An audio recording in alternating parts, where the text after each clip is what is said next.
आम बजट पर एसपी अध्यक्ष अखिलेश यादव ने निशाना साधा है। उन्होंने ट्वीट कर लिखा है कि भाजपा अपने बजट का दशक पूरा कर रही है, पर जब जनता को पहले कुछ नहीं दिया तो अब क्या ही देगी।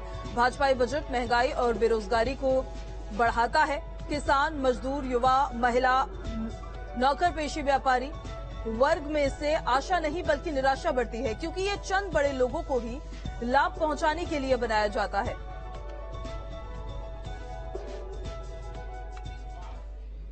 बीएसपी अध्यक्ष मायावती ने बजट पर निशाना साधा है और उन्होंने बजट पर निशाना साधते हुए कहा कि देश में पहले की तरह पिछले 9 वर्षों में भी केंद्र सरकार के बजट आते जाते हैं, जिसमें घोषणाओं, वादों, दावों और उम्मीदों की बरसात की जाती रही है, लेकिन सब बेईमान हो गए हैं। जब भारत का मिडिल क्लास का जिक्र उन्होंने किया है कि वो महंगाई, गरीबी और बेरोजगारी की मार के कारण परेशान है, लोअर मिडिल क्लास बन गया है मिडिल क्लास, तो ये काफी दुख का विषय हो जाता है।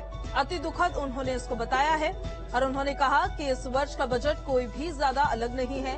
पिछले साल की कमियां जो है कोई सरकार नहीं बताती है, नए वादों की फिर से झड़ी लगा देती है, जबकि जमीनी हकीकत में 100 करोड़ से अधिक जनता का जीवन जो है वो वैसे ही दांव पर लगा रहता है जैसे कि पहले की सरकारों में रहता था।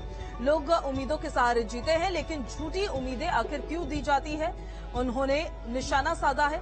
कहा है सरकार की संकीर्ण नीतियों और गलत सोच का सर्वाधिक दुष्प्रभाव आम जनता पर पड़ता है, उन करोड़ों गरीब किसानों पर और मेहनतकश लोगों के जीवन पर पड़ता है जो ग्रामीण भारत से जुड़े हुए हैं और जो लोग असली भारत कहलाते हैं।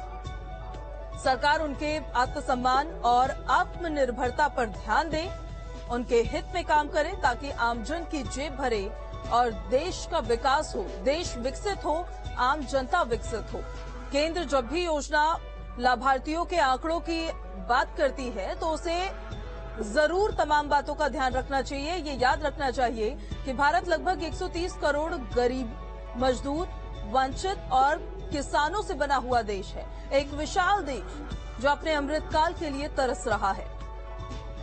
उनके लिए बातें ज्यादा है, बजट पार्टी से ज्यादा देश के लिए हो तो यह आम जनता के लिए भी बेहतर होगा, बीएसपी अध्यक्ष मायावती ने ट्वीट कर कहा। और बजट को लेकर केंद्रीय मंत्री स्मृति ईरानी का भी बयान सामने आया।